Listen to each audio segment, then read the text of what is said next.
எல்லாத்துக்கும் நடுவில் எங்களுடைய பெக்கரி பார்ட் வந்தது. பெக்கரி பார்ட்டில் கூட அந்த அளவுக்கு இருந்தது. நம்முடைய விஸ்வகிஷோர் தாதா இருந்தார். அவர்கிட்ட 10 அணா கூட வந்து இருக்காது. முதல்லலாம் அணா அப்படிங்கிற ரூபா தானே இருந்தது. அப்புறமா அவர் எங்கிருந்தோ அவருக்கு வந்து சில அணாக்கள் கிடைச்சது. அப்ப நாங்க 4 சகோதரிகள் இருந்தோம். அந்த 4 பேருக்குமே ரொம்ப டயரியா ஆயிடுச்சு. அவ்வளோ டயரியா, அப்படி டயரியா ஆயிடுச்சு, விஷயமே கேட்காதீங்க. அப்ப அவர் விஸ்வகிஷோர் தாதா எங்களுக்கு ஒரு மாத்திரை வாங்கிட்டு வந்தார். அந்த ஒரு மாத்திரைய 4ஆ வந்து உடைச்சோம். ஒரு துண்டு ஒருத்தர் சாப்பிட்டோம். நாங்கெல்லாம் சரியாயிட்டோம். இதுதான் பாபாவுடைய அதிசயம். விஸ்வகிஷோர் தாதாவுக்கு எவ்வளோ இறக்கம் வரும். நம்முடைய சிஸ்டர்ஸ்லாம் இப்படி இருக்காங்களே அப்படின்னு நாங்க சொன்னோம். நாங்க ரொம்ப சந்தோஷமா இருக்கோம், நீங்க ஃப்ரீயா இருங்க, நாங்க பாபா கிட்ட இருக்கோம். பெக்கரி பார்ட் நடந்தது இல்லையா? அப்ப அவ்வளோ காய்கறி எல்லாம் கிடையாது வீட்டுல.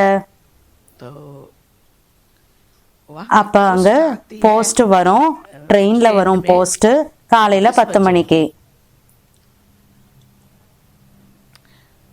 அப்ப போலி தாதி பண்டாரால இருப்பாங்க இல்லையா, அவங்க சொல்லுவாங்க, பாபா இன்னைக்கு நாங்க என்ன பண்றது அப்படின்னு.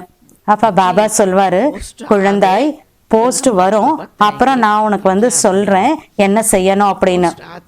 அப்ப போஸ்ட் வரும், அதை திறப்போம். அப்ப ஏதோ ஒன்னு இல்லாம ஒரு கோபிகா, ஒரு தாய்மாரனுடைய செக் இருக்கும். அப்புறம் அதை வச்சு நாங்க ஏதோ இல்லாம ஒரு மளிகை வாங்கிடுவோம். அப்புறம் சந்தோஷமா சாப்பிட்டுடுவோம். இந்த மாதிரி ஒரு பையன் நம்ம நினைக்கல. நாங்க இங்க எப்படி இருக்கிறது, இதெல்லாம் எப்படி நடக்கும். நாங்க ரொம்ப அளவற்ற குஷியில நாங்க பாபா கூட இருந்தோம்ல, அவ்வளோ குஷி குஷி குஷி இருக்கும் எங்களுக்கு. புரிஞ்சுக்கோங்க, நம்முடைய பாண்டவனும் பீஸ் பார்க்கும் எவ்வளவு தூரத்துல இருக்கு. ஆனா பாபா எங்களை எல்லாம் மலை மேல ஏற வச்சு அப்படியே கூட்டிட்டு போவார். நாங்க போவோம். பாபா எல்லாரும் கூட இருப்பாரா, அப்ப குஷியில டான்ஸ் பண்ணிட்டே இருப்போம். அப்ப மலை மேல ஏறி பீஸ் பார்க் வரைக்கும் போய் சேர்ந்துருவோம்.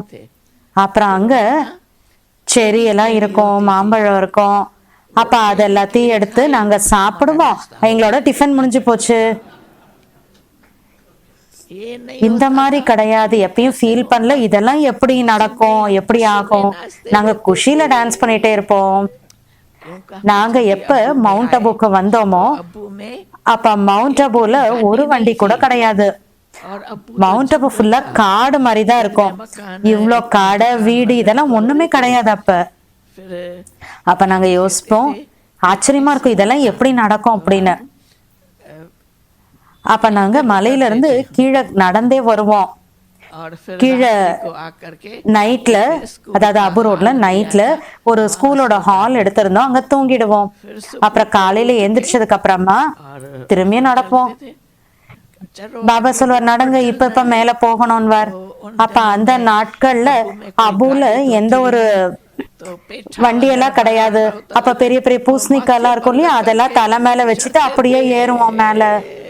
ஆனா குஷியில டான்ஸ் பண்ணிட்டே நடப்போம் மேல. ஒருபோதும் இந்த மாதிரி நினைக்கல, இதெல்லாம் கூலி ஆளுங்களோட வேலையாச்சு, நாங்கெல்லாம் எப்படி இதை செய்வோம். நாங்க ரொம்ப ரொம்ப குஷியில இருப்போம். அப்புறம் நாங்க காலைல தான் நடந்து போவோம். அபு ரோட்ல இருந்து பாண்டவன் வரைக்கும் காலைல தான் நடந்து போவோம். ஆனா குஷியில இருப்போம். பாபா சொல்வாரு, யார் கீழே விழறாங்களோ அவங்க ஃபெயில் ஆயிடுவாங்கன்றவர்.